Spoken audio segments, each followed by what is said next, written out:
ఎవరిలో దేవుడు మహిమపరచుకోవాలనుకుంటాడంటే మన జీవితాల్లో ప్రభు మహిమపరచ ఉద్దేశించి ఉంటున్నాడు. ఇక్కడ కూర్చున్న ప్రతి ఒక్కరి జీవితంలో ఏ ఒక్కరు ఎగ్జంప్షన్ ఎవరు కూడా నేను లేదు అనుకునేదానికి లేదు.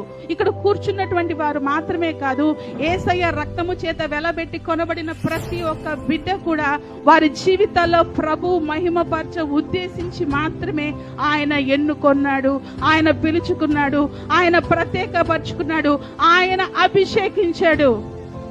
ఆమెన్. హల్లెలూయా, హల్లెలూయా, హల్లెలూయా. ఏ ప్రణాళిక లేకుండా, ఏ యొక్క ఒక పని లేకుండా ప్రభు ఏ ఒక్కరిని కూడా ఎన్నుకొనలేదు. ఒక చిన్న 5 రూపాయలు పెట్టేసి కొనేటువంటి పెన్నే రాయడానికి ఉపయోగిస్తాం, అవునా కాదండి? అవునా? 1 రూపాయి కొని రాసే పేపరు ఉపయోగిస్తాం.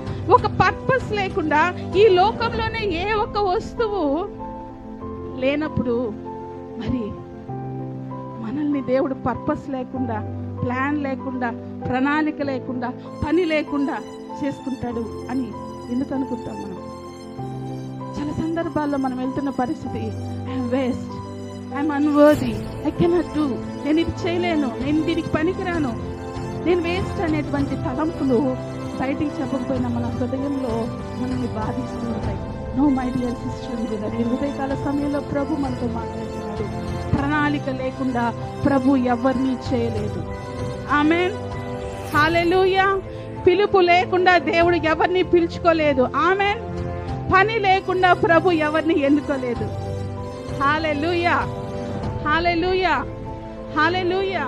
మన జీవితాల్లో ప్రభువు యొక్క నామము మహిమపరచబడుతుంది.